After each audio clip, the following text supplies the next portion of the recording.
वक्फ कानून को लेकर केंद्र की मोदी सरकार को सुप्रीम कोर्ट की तरफ से अगर कुछ मिल रहा है तो सिर्फ टेंशन, डांट फटकार और रुसवाई मिल रही है। इसके अलावा कुछ भी नहीं मिल रहा है। इससे साफ लग रहा है कि सुप्रीम कोर्ट को केंद्र सरकार की नीयत समझ आ चुकी है। इसीलिए उनकी एक भी चाल कामयाब नहीं होने पा रही है। अब तक की जितनी भी सुनवाइयां हुई हैं, उन सभी को मिलाकर देख लें तो सभी हियरिंग्स में सरकारी वकील को बगलें झांकने पर मजबूर होना पड़ा है। चाहे वो पूर्व सीजीआई संजीव खन्ना की 3 जजों की बेंच की तरफ से मिले डांट फटकार की बात कर लें, या फिर मौजूदा चीफ जस्टिस बी.आर. गवई और एजी मसीह की बेंच को ही देख लें।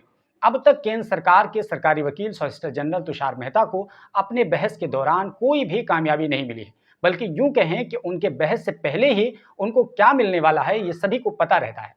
तो इसी कड़ी में जब 15 मई को सुनवाई हुई तो चीफ जस्टिस बी.आर. गवई और एजी मसीह की बेंच ने इस मुकदमे को अपने हाथों में लिया, तो यहां भी केंद्र सरकार के सरकारी वकील की चाल काम न आई और सुप्रीम कोर्ट ने मुख्तसर सी समाअत की और चीफ जस्टिस बी.आर. गवई और एजी मसीह की बेंच ने फैसला किया कि इस मामले में तफसीली तौर पर 20 मई को सुनवाई करेंगे।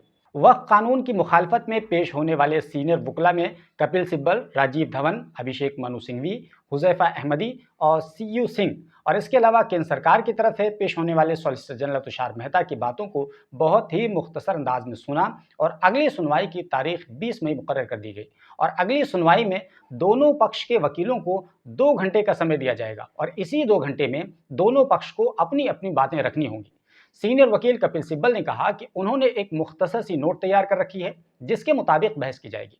कपिल सिब्बल की तरफ से तैयार करदा नोट का जवाब केंद्र सरकार के सरकारी वकील 19 मई को अदालत में दाखिल करेंगे और इसके अगले दिन यानी 20 मई को इस पर बहस की जाएगी।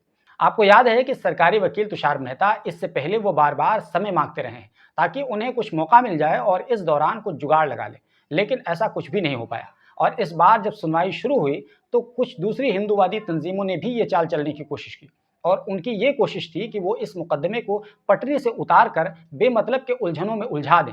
हिंदूवादी संगठन की तरफ से पेश होने वाले वकील विष्णु शंकर जैन ने कहा कि 1995 के एक्ट को चैलेंज करने वाली याचिकाएं भी हैं जिन पर सुनवाई की जरूरत है, यानी कि उन्होंने मामले को आज के मुकदमे से भटकाने के लिए पुराने मुद्दों को बहुत चालाकी से पेश करने की कोशिश की थी। और उन्होंने ये भी कहा था कि हम मौजूदा वक्फ संशोधन एक्ट 2025 के आइटम्स 16 और 17 से भी नाराज हैं।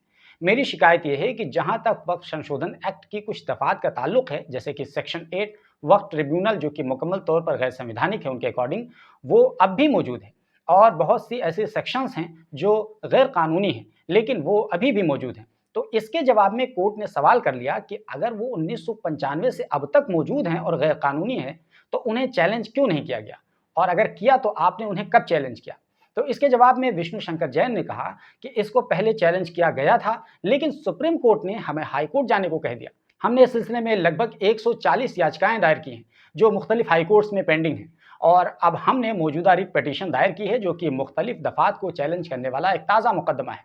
तो इसके जवाब में चीफ जस्टिस बी.आर. गवई ने साफ साफ कह दिया कि हम आपको 2025 के कानून में 1995 के दफात को चैलेंज करने की इजाज़त नहीं देने वाले हैं। यानी कि विष्णु शंकर जैन ने बहुत ही चतुराई के साथ वक्फ कानून के मुकदमे को पटरी से उतारने की कोशिश की थी, लेकिन कोर्ट ने उन्हीं की भाषा में जवाब देते हुए उन्हीं के तीर को उन्हीं की तरफ मोड़ दिया, क्योंकि कोर्ट को उनकी मंशा समझ में आ चुकी थी और उनकी अर्जी पर समाअत करने से साफ इनकार कर दिया। दरअसल इस मामले में हिंदू संगठन स्टेक होल्डर्स नहीं हैं, उसके बावजूद वो 1995 के एक्ट को चैलेंज करने का इरादा रखते हैं। और दिलचस्प बात यह है कि ऐसे लोगों की हिमायत करने में केंद्र की मोदी सरकार पेश रहती है, क्योंकि जाहिर सी बात है कि दोनों का मकसद एक ही है, यानी कि जिस तरह हिंदूवादी संगठन अलग अलग उलझने पैदा करके वक्फ के मामलात को कमजोर करने की कोशिश में लगे हुए हैं ताकि देश भर में अनगिनत मस्जिदों, मदरसों, दरगाहों, इमामबाड़ों और कब्रिस्तानों की ज़मीनें खाली कराकर वहां पर कब्जा कर लिया जाए, तो बिल्कुल इसी तरह की मंशा बीजेपी सरकारों की भी है और लोग मानते हैं कि केंद्र की सरकार भी यही चाहती है। तो इसीलिए बीजेपी की सरकारें और हिंदूवादी संगठनें ये दोनों लोग एक ही नाव पर सवार हैं। वहीं अगर बीजेपी सरकार का दावा देखेंगे तो आपको ये दिखेगा कि वो मुस्लिम हितैषी है।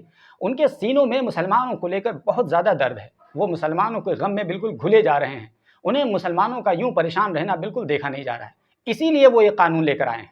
जबकि दूसरी तरफ हिंदूवादी संगठनों का मुसलमानों के तई नफरत किसी से ढका छुपा नहीं, वो इतना ज़्यादा जहर है उनके दिलों में मुसलमानों को लेकर, उनका बस चले तो मुसलमानों को हिंदुस्तान की धरती से खुरच कर फेंक दें, ऐसे ही खुरच के फेंक दें जैसे कड़ाही से खुरचन को खुरच के फेंक दिया जाता है। तो उनकी ये मंशा है। अब ऐसे में सोचिए कि हिंदूवादी संगठन और बीजेपी के सरकारों का एक साथ आ जाना खुद ही उन्हें एक्सपोज कर देता है। और दूसरी तरफ जिस बीजेपी को मुसलमानों की तरक्की का ज़रूरत से ज़्यादा ख्याल है, उन्हीं बीजेपी की सरकारों में, चाहे उत्तर प्रदेश की सरकार को देख लें या उत्तराखंड को देख लें या असम को देख लें या इसके अलावा भी कुछ सरकारों को देख लें, इन सभी राज्यों में सुप्रीम कोर्ट के स्टे लगाने के बावजूद मस्जिदों और मदरसों को मुनहदिम किए जाने का सिलसिला जारी है। कहीं पर सील किया जा रहा है और कहीं पर मुनहदिम किया जा रहा है, और बहाना बनाया जा रहा है कि ये सरकारी ज़मीन पर इल्लीगल तरीके से बनाए गए हैं। यानी सरकार तुम्हारी है, तुम्हारे पास प्रशासन है, तुम्हारे पास तंत्र है, पुलिस है, पूरी ताकत है, तो तुम जिसको चाहो इल्लीगल कह दो, जिसको चाहो तोड़ दो, जिसको चाहो गिरा दो। तो यही वजह है कि बीजेपी की सरकारों में कहीं पर तो बुलडोज किया जा रहा है मस्जिदों और मदरसों को, और कहीं पर माहौल बनाया जा रहा है। फिर भी उनका ये दावा कि हम मुस्लिम समाज के उत्थान के लिए ये कानून लेकर आए हैं, इस सादगी पे कौन न मर जाए खुदा। वहीं सुप्रीम कोर्ट के स्टे के फैसले के इस सरासर खिलाफ वर्जी पर जमीयत उलमा हिंद के अध्यक्ष मौलाना सईद अरशद मदनी ने सख्त नाराजगी का इजहार किया है। उन्होंने कहा कि नए वक्फ कानूनों के दफात पर रोक के बावजूद कई ऐसी रिपोर्ट सामने आ चुकी हैं जिनमें मस्जिदों, मदरसों और दरगाहों को गैरकानूनी तरीके से बुलडोज़र लगाकर तोड़ दिया गया है। उन्होंने कहा कि जो लोग आइन की बालादस्ती को ख़त्म कर चुके हैं, उनसे ये उम्मीद कैसे रखी जा सकती है कि वो कानून का लिहाज करेंगे। ये वो लोग हैं जो सत्ता के नशे में चूर हैं और ख़ुद को ही कानून समझ बैठे हैं। आपको बता दें कि केंद्र सरकार के सरकारी वकील ने यह हलफनामा दे रखा था कि जब तक वक्फ कानून की सुनवाई जारी रहेगी, तब तक इस नए कानून की संशोधन की दफात को लागू नहीं किया जाएगा और किसी को भी गैर कानूनी करार नहीं दिया जाएगा। लेकिन उसके बरखिलाफ जाकर के बीजेपी की सरकारें जिस तरीके से मस्जिदों और मदरसों को टारगेट कर रही हैं, ये सरासर सुप्रीम कोर्ट के उस ऑब्जर्वेशन का वायलेशन है जो सुप्रीम कोर्ट ने कहा था कि आपको यथावत स्थिति बरकरार रखनी होगी। तो बहरहाल मौलाना अरशद मदनी ने यह भी कहा कि जिस तरह अगली सुनवाई के दौरान 2 घंटे का वक्त दिया गया है, इससे पता चलता है कि सुप्रीम कोर्ट इस मामले को लेकर न सिर्फ संजीदा है बल्कि कोर्ट जल्द से जल्द सुनवाई चाहता है। तो दोस्तों अब देखिए कि अगली सुनवाई में क्या कुछ फैसला सामने आता है। क्या इस बार भी तारीख पे तारीख का मामला दोहराया जाएगा या फिर कोई फैसला दिया जाएगा?